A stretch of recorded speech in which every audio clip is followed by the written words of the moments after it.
Truth, accuracy, objectivity are cornerstones of select news TV ethics.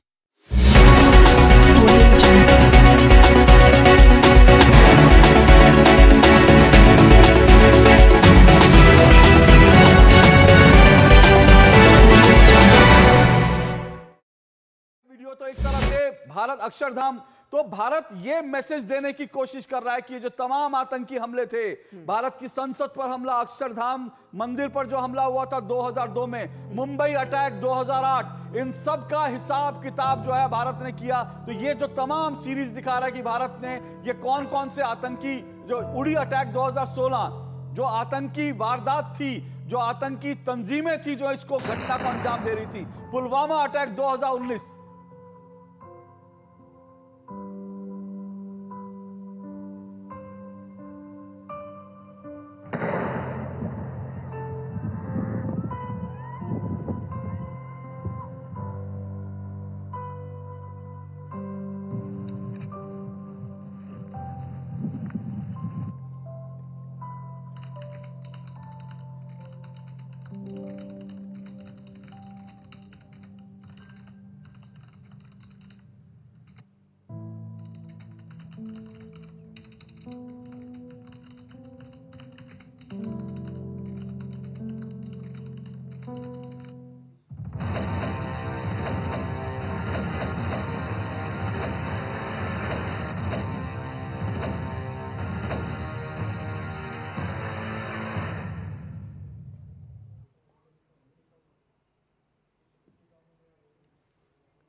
नमस्कार। इस briefing में शामिल होने के लिए आप सभी का धन्यवाद। जैसा कि आप सभी जानते हैं, 22 अप्रैल 2025 को लश्कर तैयबा से संबंधित पाकिस्तानी और पाकिस्तान प्रशिक्षित आतंकवादियों ने भारत में जम्मू और कश्मीर के पहलगाम में भारतीय पर्यटकों पर बर्बरतापूर्ण हमला किया। 25 भारतीयों और एक नेपाली नागरिक को कायरतापूर्ण मौत के घाट उतार दिया गया। मुंबई के 26 नवंबर 2008 के हमलों के बाद यह भारत में हुई किसी आतंकवादी हमले में मारे गए आम नागरिकों की संख्या की दृष्टि से सबसे गंभीर घटना है। पहलगाम का हमला अत्यधिक बर्बरतापूर्ण था, जिसमें वहां मौजूद लोगों को करीब से और उनके परिवारों के सामने सिर पर गोली मारी गई। हत्या के इस तरीके से परिवार के सदस्यों को जानबूझकर आघात पहुंचाया गया। साथ ही उन्हें यह नसीहत भी दी गई कि वे वापस जाकर इस संदेश को पहुंचा दें। यह हमला स्पष्ट रूप से जम्मू और कश्मीर में बहाल हो रही सामान्य स्थिति को बाधित करने के उद्देश्य से किया गया था। चूंकि पर्यटन फिर से अर्थव्यवस्था का मुख्य आधार बन रहा था, इस हमले का मुख्य उद्देश्य इसे प्रतिकूल रूप से प्रभावित करना था। पिछले वर्ष आप सभी जानते हैं 2.25 करोड़ से अधिक पर्यटक कश्मीर आए थे। इस हमले का मुख्य उद्देश्य इसलिए संभवतः यह था कि इस संघ राज्य क्षेत्र में विकास और प्रगति को नुकसान पहुंचाकर इसे पिछड़ा बनाए रखा जाए और पाकिस्तान से लगातार होने वाले सीमा पार आतंकवाद के लिए उपजाऊ जमीन बनाने में सहायता की जाए। हमले का यह तरीका जम्मू और कश्मीर और शेष राष्ट्र दोनों में सांप्रदायिक दंगे भड़काने के उद्देश्य से भी प्रेरित था। इसका श्रेय सरकार और भारत के सभी नागरिकों को दिया जाना चाहिए कि इन प्रयासों को विफल कर दिया गया। एक समूह ने खुद को रेजिस्टेंस फ्रंट TRF कहते हुए इस हमले की जिम्मेदारी ली है। यह समूह संयुक्त राष्ट्र द्वारा प्रतिबंधित पाकिस्तानी आतंकवादी समूह लश्कर तैयबा से जुड़ा हुआ है।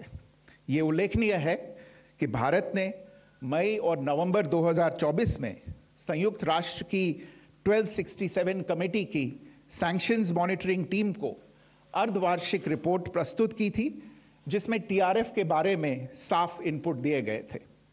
इससे पाकिस्तान स्थित आतंकवादी समूहों के लिए कवर के रूप में टीआरएफ की भूमिका सामने आई थी। इससे पहले भी दिसंबर 2023 में भारत ने इस टीम को लश्कर-ए-तैयबा और जैश-ए-मोहम्मद के बारे में सूचित किया था, जो टीआरएफ जैसे छोटे आतंकवादी समूहों के माध्यम से अपनी गतिविधियों को संचालित कर रहे हैं। इस संबंध में 25 अप्रैल को यूएन सिक्योरिटी काउंसिल प्रेस वक्तव्य में टीआरएफ के संदर्भ को हटाने के लिए पाकिस्तान के दबाव पर भी ध्यान दिया जाना चाहिए। पहलगाम आतंकवादी हमले की जांच से पाकिस्तान के साथ आतंकवादियों के संपर्क उजागर हुए हैं। रेजिस्टेंस फ्रंट द्वारा किए गए दावे और लश्कर-ए-तैयबा से ज्ञात सोशल मीडिया हैंडल द्वारा इसको रीपोस्ट किया जाना इसकी पुष्टि करता है। चश्मदीद गवाहों और विभिन्न जांच एजेंसियों को उपलब्ध अन्य सूचनाओं के आधार पर हमलावरों की पहचान भी हुई है। हमारी इंटेलिजेंस ने इस टीम के योजनाकारों और उनके समर्थकों की जानकारी जुटाई है। इस हमले की रूपरेखा भारत में सीमा पार आतंकवाद को अंजाम देने के पाकिस्तान के लंबे ट्रैक रिकॉर्ड से भी जुड़ी हुई है, जिसके लिखित और स्पष्ट दस्तावेज उपलब्ध हैं। पाकिस्तान दुनिया भर में आतंकवादियों के लिए एक शरण स्थल के रूप में पहचान बना चुका है। यहां अंतर्राष्ट्रीय स्तर पर प्रतिबंधित आतंकवादी सजा पाने से बचे रहते हैं। इसके अलावा पाकिस्तान ने इस मुद्दे पर विश्व और फाइनेंशियल एक्शन टास्क फोर्स जैसे अंतर्राष्ट्रीय मंचों को जानबूझकर गुमराह करने के लिए भी जाना जाता है। साजिद मीर का मामला, जिसमें इस आतंकवादी को पाकिस्तान ने मृत घोषित कर दिया था और फिर अंतर्राष्ट्रीय दबाव के परिणाम स्वरूप वो जीवित पाया गया, इसका सबसे स्पष्ट उदाहरण है। यह स्वाभाविक है कि पहलगाम में हुए इस हमले से जम्मू और कश्मीर के साथ साथ भारत के अन्य भागों में भी आक्रोश देखा गया। हमलों के बाद भारत सरकार ने स्वाभाविक रूप से पाकिस्तान के साथ संबंधों को लेकर कुछ कदम उठाए। आप सभी उन निर्णयों से अवगत हैं जिसकी घोषणा 23 अप्रैल को की गई थी। तथापि यह आवश्यक समझा गया कि 22 अप्रैल के हमले के अपराधियों और उनके योजनाकारों को न्याय के कटघरे में लाया जाए। हमलों के एक पखवाड़े के बाद भी पाकिस्तान द्वारा अपने क्षेत्र या अपने नियंत्रण वाले क्षेत्रों में आतंकवादियों की इंफ्रास्ट्रक्चर के विरुद्ध कार्यवाही करने के लिए कोई स्पष्ट कदम नहीं उठाया गया है। उल्टे वो इनकार करने और आरोप लगाने में ही लिप्त रहा है। पाकिस्तान आधारित आतंकवादी मॉड्यूल्स पर हमारी खुफिया निगरानी ने संकेत दिया है कि भारत के विरुद्ध आगे भी हमले हो सकते हैं। अतः इनको रोकना और इनसे निपटना दोनों को बेहद आवश्यक समझा गया। आज सुबह, जैसा कि आपको ज्ञात होगा, भारत ने इस तरह के सीमा पार हमलों का जवाब देने और उन्हें रोकने तथा उनका प्रतिरोध करने के अपने अधिकार का प्रयोग किया है। यह कार्यवाही नपीतुली, नॉन एस्केलेटरी, आनुपातिक और जिम्मेदारीपूर्ण है। यह आतंकवाद की इंफ्रास्ट्रक्चर को समाप्त करने और भारत में भेजे जाने वाले संभावित आतंकवादियों को अक्षम बनाने पर केंद्रित है। आपको यह भी स्मरण होगा कि 25 अप्रैल 2025 को संयुक्त राष्ट्र सुरक्षा परिषद ने पहलगाम आतंकवादी हमले पर एक प्रेस वक्तव्य जारी किया था, जिसमें आतंकवाद के इस निंदनीय कार्य के अपराधियों, आयोजकों, फाइनेंसरों और प्रायोजकों को जवाबदेह ठहराने और उन्हें न्याय के दायरे में लाने की आवश्यकता पर जोर दिया गया था। भारत की आज की इस कार्यवाही को इसी संदर्भ में देखा जाना चाहिए। Good morning. Thank you all for joining this briefing. As you are all aware, on April 22, 2025, Pakistani and Pakistan-trained terrorists belonging to the Lashkar-e-Taiba carried out a savage attack on Indian tourists at Pahalgam in Jammu and Kashmir in India. They murdered 26 people, including one national of Nepal, causing the largest number of civilian casualties in a terrorist attack in India since the 26 November 2008 attacks in Mumbai. The attack in Pahalgam was marked by extreme barbarity, with the victims mostly killed with headshots from close range and in front of their families. Family members were deliberately traumatized through the manner of the killing, accompanied by the exhortation that they should take back the message. The attack was clearly driven by the objective of undermining the normalcy returning to Jammu and Kashmir. In particular, it was designed to impact the mainstay of the economy, tourism, with a record 23 million tourists visiting the valley last year. The calculation, presumably, was that harming growth and development in the Union Territory would help keep it backward and create fertile ground for continued cross-border terrorism from Pakistan. The manner of the attack was also driven by an objective of provoking communal discord, both in Jammu and Kashmir and the rest of the nation. It is to the credit of the government and the people of India that these designs were foiled. A group calling itself the Resistance Front has claimed responsibility for the attack. This group is a front for the UN-proscribed Pakistani terrorist group Lashkar-e-Taiba.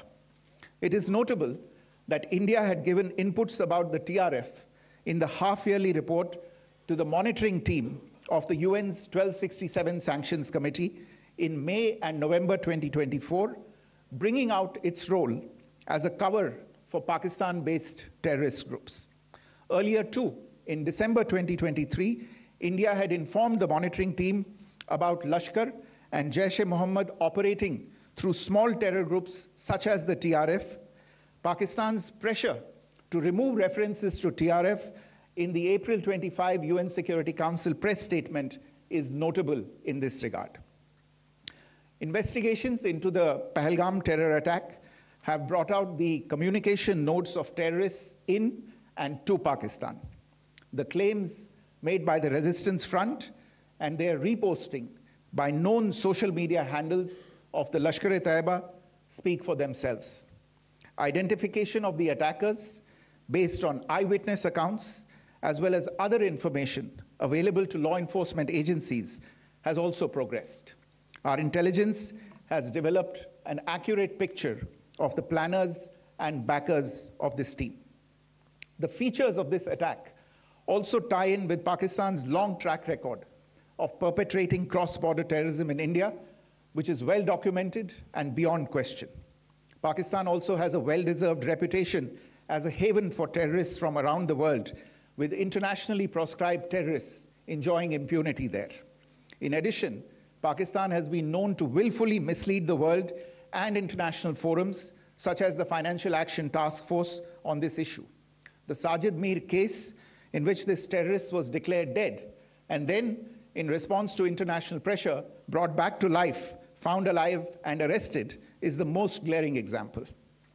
The latest attack in Pahalgam has understandably generated deep anger in Jammu and Kashmir and in other parts of India. Following the attacks, the government of India naturally responded with a set of initial measures relating to our engagement with Pakistan. You're all aware of the decisions that were announced on the 23rd of April. However, it was deemed essential that the perpetrators and planners of the 22nd April attack be brought to justice. Despite a fortnight having passed since the attacks, there has been no demonstrable step from Pakistan to take action against the terrorist infrastructure on its territory or on territory under its control. Instead, all it has indulged in are denials and allegations. Our intelligence monitoring of Pakistan-based terrorist modules indicated that further attacks against India were impending. There was thus a compulsion both to deter and to preempt. Earlier this morning, as you would be aware, India exercised its right to respond and preempt as well as deter more such cross-border attacks. These actions were measured, non-escalatory, proportionate, and responsible. They focused on dismantling the terrorist infrastructure and disabling terrorists likely to be sent across to India. You would also recall that the Security Council on 25th April 2025, had issued a press statement on the Pahalgam terror attack, underlining, and I quote, the need to hold perpetrators, organizers, financiers, and sponsors of this reprehensible act of terrorism accountable and bring them to justice, unquote. India's latest actions should be seen in this context.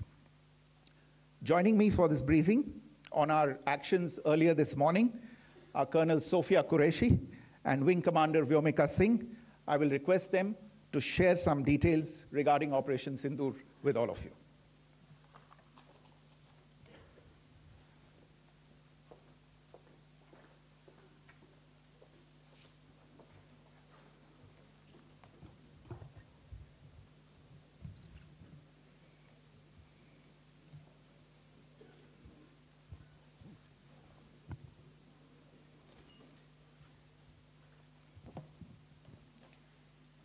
सुप्रभात देवियों और सज्जनों, मैं colonel Sophia Qureshi और मेरे साथ wing commander Vyomika Singh आज आपको 6 से 7 मई 2025 की रात 1:05 से 1:30 बजे के बीच भारतीय सशस्त्र बलों द्वारा अंजाम दिए गए ऑपरेशन सिंदूर के बारे में जानकारी देंगे। ऑपरेशन सिंदूर 22 अप्रैल को पहलगाम में हुए विभत्स आतंकवादी हमले के शिकार मासूम नागरिकों व उनके परिवारों को न्याय देने के लिए लॉन्च किया गया था। इस कार्रवाई में 9 टेररिस्ट कैंप्स को टारगेट किया गया और पूरी तरह से इसे बर्बाद किया गया। पाकिस्तान में पिछले 3 दशकों से टेरर इंफ्रास्ट्रक्चर का निर्माण हो रहा है।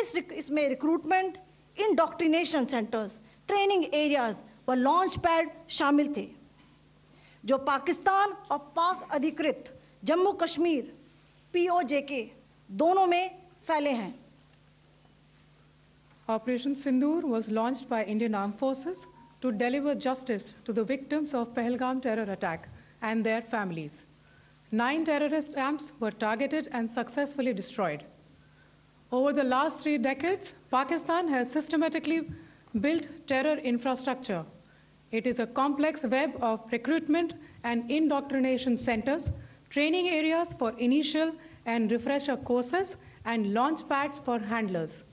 These camps are located both in Pakistan as well as Pakistan-occupied Jammu and Kashmir areas. Some of the well-known training camps are located, as you can see on the screen.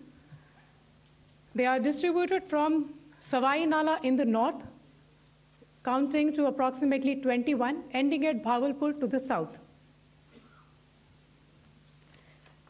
इन लक्ष्यों का चयन विश्वसनीय intelligence सूचनाओं के आधार पर हुआ ताकि आतंक गतिविधियों की रीढ़ तोड़ी जा सके, और यह खास ध्यान दिया गया कि निर्दोष नागरिकों और सिविलियन इंस्टॉलेशन को नुकसान न पहुंचे।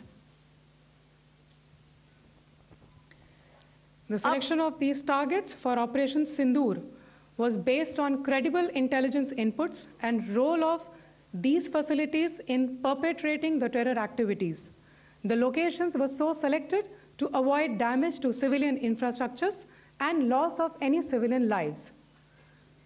This was done with due diligence, and the camps selected for targeting and their engagement will now be shown to you one by one.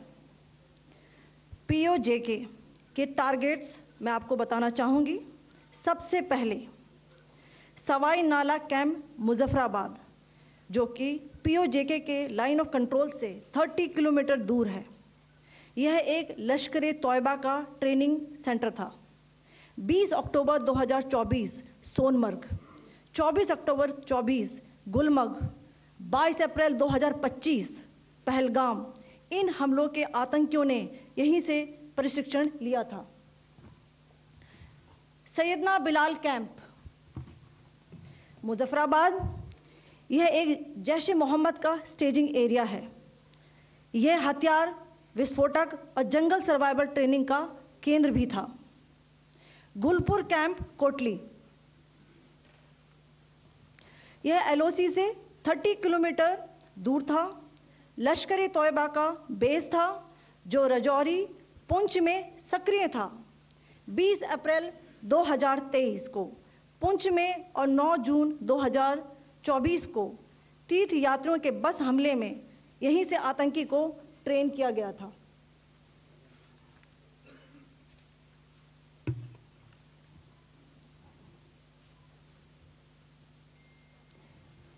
Barnala camp Bhimber, ये एलओसी से 9 किलोमीटर दूर है। यहां पर हथियार हैंडलिंग, आईईडी व जंगल सर्वाइवल का प्रशिक्षण केंद्र था। अब्बास कैंप कोटली,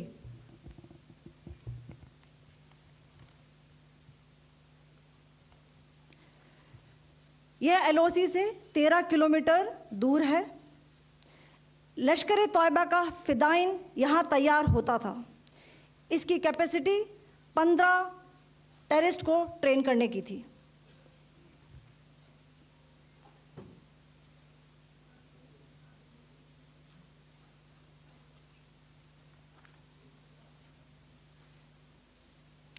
अब मैं पाकिस्तान के अंदर के टारगेट से अवगत कराना चाहूंगी।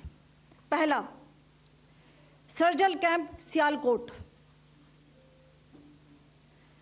यह अंतर्राष्ट्रीय सीमा से 6 किलोमीटर की दूरी पर है, सांबा कठुआ के सामने।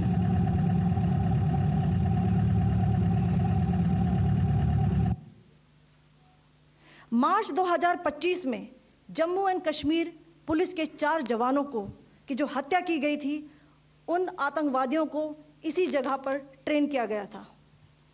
दूसरा, महमूना जाया कैंप सियालकोट। यह 18 से 12 किलोमीटर आईबी से दूर था। हिजबुल मुजाहिदीन का बहुत बड़ा कैंप था। यह कठुआ जम्मू क्षेत्र में आतंक फैलाने का नियंत्रण केंद्र था। पठानकोट एयरफोर्स बेस पर किया गया हमला भी इसी कैंप से प्लान और डायरेक्ट किया गया था। मरकज ताइबा मुरीद के, यह आईबी से 18 से 25 किलोमीटर दूरी पर है। 2008 के मुंबई हमले के आतंकी भी यहीं से प्रशिक्षित हुए थे। अजमल कसब व डेविड हेडली भी यहां ट्रेन हुए थे।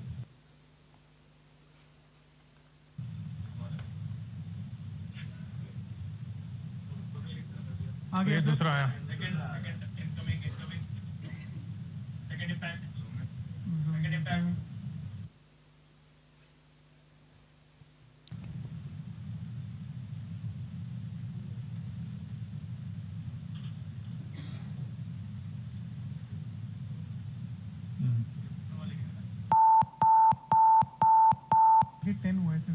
टारगेट 10 हुआ, एनक्लोजर सेम ही है।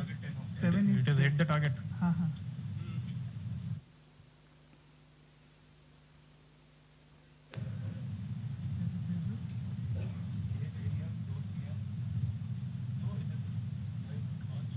आ गया sir, impact.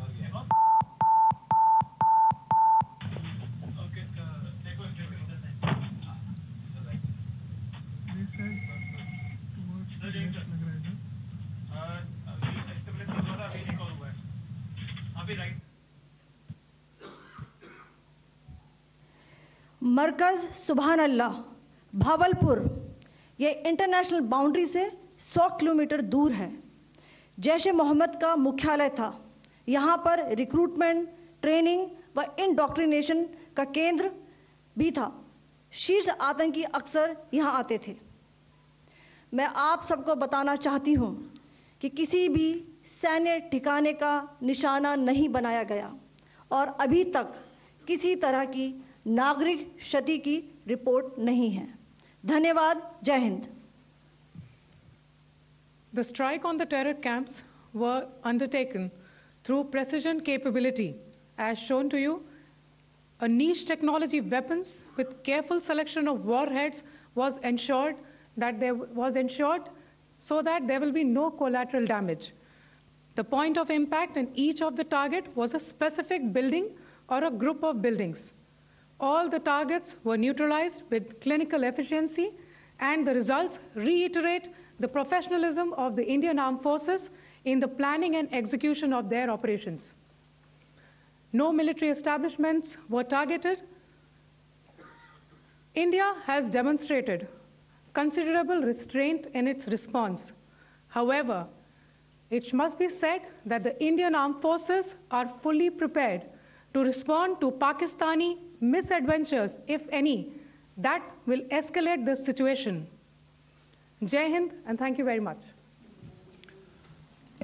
Ladies and gentlemen, friends in the media, I ask your indulgence today in view of the fact that this is still an evolving situation. We will therefore not be able to take questions and answers today, but we will come back for more updates and more briefings shortly. Thank you all very much for joining us this morning. Thank you. Jai Hind.